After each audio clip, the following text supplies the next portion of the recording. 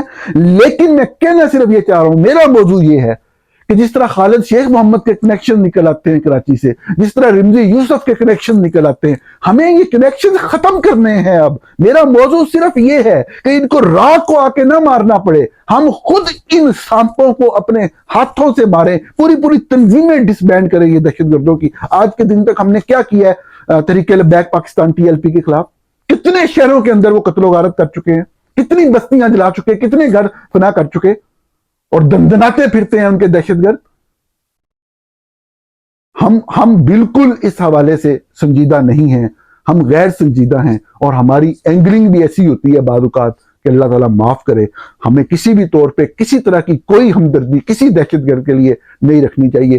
جو اصولی طور پہ بات غلط، اس کو کہنا ضرور چاہیے، لیکن دہشت گرد کو جو بھی ختم کرتا ہے وہ درست کرتا ہے. ناظرین، اگلے موضوع کی طرف چلتے ہیں، اور یہ موضوع ہے پنجاب کی وزیر اعلیٰ مریم نواز کے حوالے سے کہ جو متحدہ عرب امارات کے جو صدر ہیں وہ پاکستان کے دورے پہ آئے ہوئے ہیں.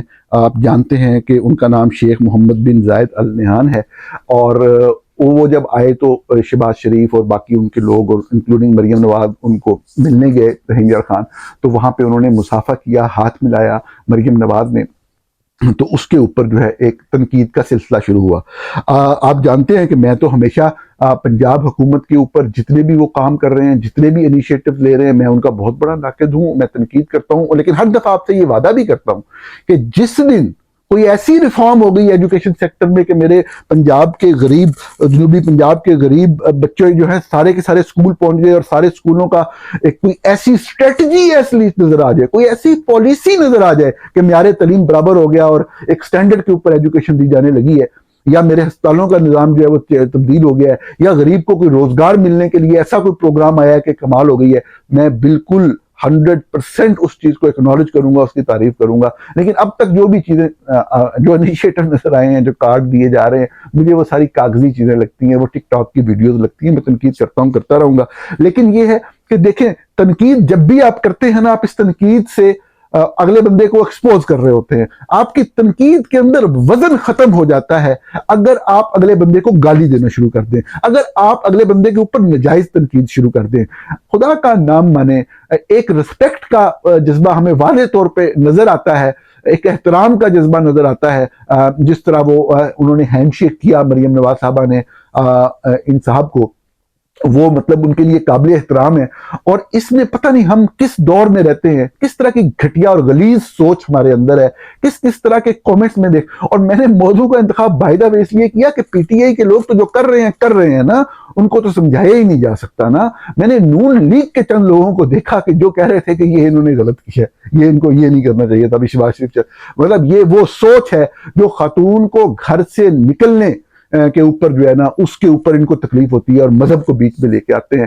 ہمارے پیچھے رہ جانے کے جو بڑے بڑے اسباب ہیں، لوگ آپ کے سامنے فلسفے کرتے ہیں، تقریریں جھاڑتے ہیں. سب سے بنیادی وجہ یہ ہے کہ باپ نے آدھی پاپولیشن کو گھر کے اندر بٹھایا ہوا ہے. وہ پاپولیشن جس عمر میں بھی ہو، جس جگہ پہ بھی ہو، اس کا پہلے دن سے کسی بھی دوسرے فرد کی طرح نکل کے معاشرے کے اندر کاموں کے اندر حصہ لینا، سیکھنا، اپنی مرضی کا شعبے کا انتخاب کرنا اور آگے جانا، یہی ہماری آج کے دن بھی کامیابی کی یہی کنجی ہے. پتہ نہیں ہم کن گھٹیا سوچوں کے اندر گم رہتے ہیں، اور یہی وجہ ہے گھٹیا سوچوں کے اندر گم ہونے کی اور غلیظ خیالات ذہن میں آنے کی کہ ہم نے ایک عورت کو ایک پروڈکٹ بنا کے اور ایک اس کو بالکل دور کر کے رکھا اور گھر کے اندر باندھ کے رکھا، اور پتہ نہیں کیا کیا کنسیپٹس ہم لے کے بڑے ہوتے ہیں. ہم سب وہ دے کے بڑے ہوتے ہیں.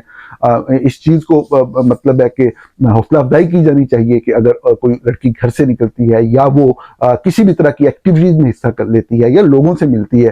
اور ہمارے ہاں تو سب ظاہر ہے کہ گھروں کے اندر جب بھی کوئی، جس طرح آپ کا کسی سے تعلق ہے، فیملی کا کوئی بڑا ہے، کوئی ریلیشن شپ ایسا ہے کہ آپ ادب کے جذبات رکھتے ہیں، تو لڑکی بہت سخت ماحول کے اندر بھی وہ مطلب ہے کہ اس طریقے سے ادب کا، محبت کا، احترام کا اظہار کر سکتی ہے.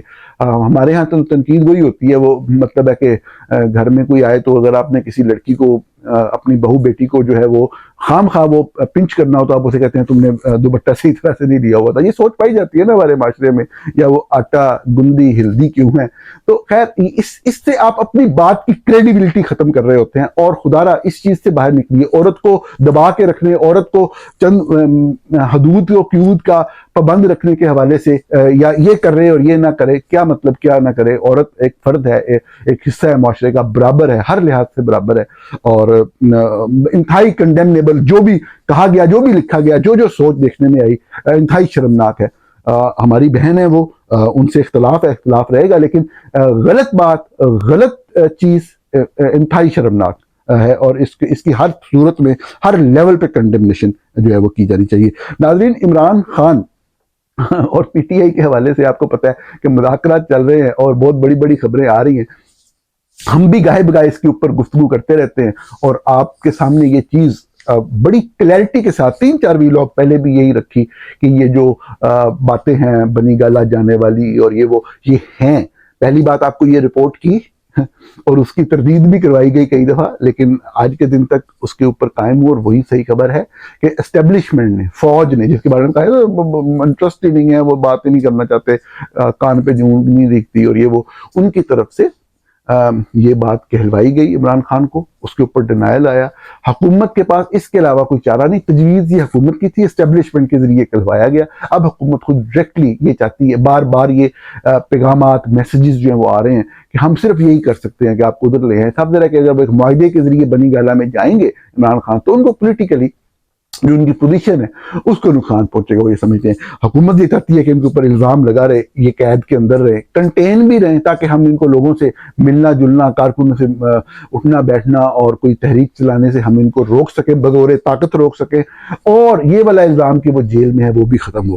تو میں نے آپ کو اس حوالے سے جو لیڈرشپ کے ساتھ کی جو سوچ ہے وہ میں نے آپ تک پہنچائی کہ ایسی چیزیں جو ہے وہ بالکل ممکن نہیں ہے. اور آج عمران, لیکن پھر بھی مذاکرات چل رہے تھے, اور مذاکرات ہونے چاہیے, کیونکہ سب سے بڑا مسئلہ 26 نومبر کے شہداء کا ہے, جس کو چند جو ہے اینکر پرسن اور چند ویلاگرز کے ذریعے مبہم بنانے کی کوشش کی جاتی ہے, اس بنیاد کے اوپر کہ چند, کوئی 1 کروڑ میں سے کوئی 5-10 بندے بیٹھے نا, کوئی بڑا فگر بتا رہے ہیں, وہ اسی کو پکڑتے ہیں, کہتے ہیں اچھا انہوں نے کیا 300 ثابت کرو تو ٹھیک ہے, نہیں تو پھر ایک بھی نہیں مریا. مطلب پی ٹی آئی آفیشلی بارہا اس طرح کی چیزوں کو کنڈیم کر چکی ہے اور کہہ چکی ہے. یہ 12 لوگ پہلے تھے, یہ ایک بندہ جو اٹک والے ملک صاحب ہیں وہ مطلب شہید ہوئے پشاور میں, تو ملک ادریس صاحب, تو یہ مطلب 13 لوگ ہیں, ان کے نام پتے ہر چیز, میڈیا کے لوگ ان کے جنازوں میں گئے, سب کچھ ہوا.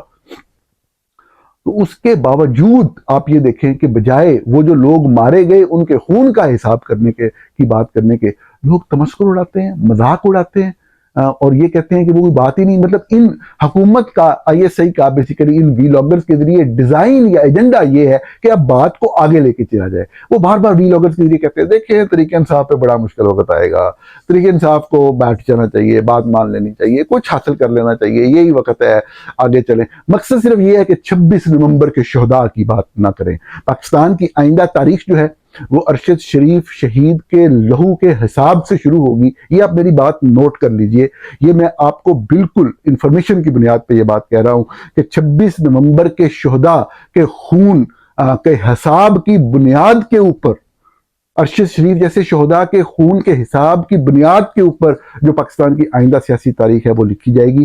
یہ بات طے شدہ بات ہے. یہ خون کسی بھی صورت میں معاف کیے ہی نہیں جا سکتے. سب کے سامنے ملک کے دارالخلافہ میں, ملک کے دارالخلافہ کی سب سے اہم سڑک کے اوپر لوگوں کو بھون دیا گیا گولیوں سے.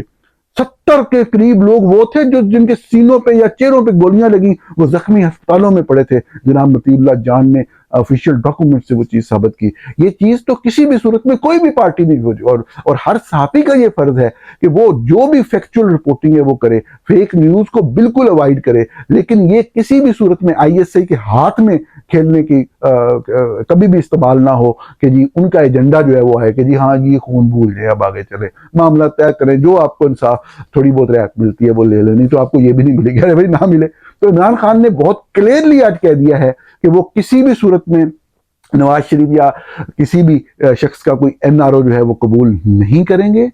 وہ کسی بھی صورت میں وہ شہباز شریف کے لیے انہیں اردلی کا لفظ استعمال کیا. میرے خیال میں کوئی حکومت والے لوگ کس حوالے سے اب کس طرح بیٹھیں گے, کیا مذاکرات کریں گے؟ مذاکرات کی تو اب کوئی اس طرح کی بات بنتی نہیں ہے. لیکن بالکل مذاکرات گفت و شنید اس کی ہمیشہ جو ہے وہ ایک حوصلہ افزائی ہونی چاہیے, کوئی حل نکلنا چاہیے. لیکن حل مطلب وہ بڑے واضح ہے, یہی تو پوائنٹ ہے نا کہ اگر کیسز ہی نہیں ہے, کیسز کی کوئی کریڈیبلٹی نہیں ہے, کسی طرح کا کوئی مقدمہ نہیں ہے, صرف اس لیے کہ خوف ہے کہ باہر آئیں گے تو سیاسی تحریک چلے گی, تو آپ اندر کیسے کسی بندے کو جیل میں ڈال سکتے ہیں؟ تو اس حوالے سے عمران خان کا جو آج کا بیان تھا وہ بہت کلیئر تھا کہ وہ کسی بھی صورت میں کوئی ڈیل اسٹیبلشمنٹ کی یا کسی سیاستدان کی قبول نہیں کریں گے, وہ جیل میں رہیں گے. اور سب سے بنیادی معاملہ 26 نومبر کے شہداء کا ہے. ناظرین, پروگرام دیکھنے کا بہت شکریہ.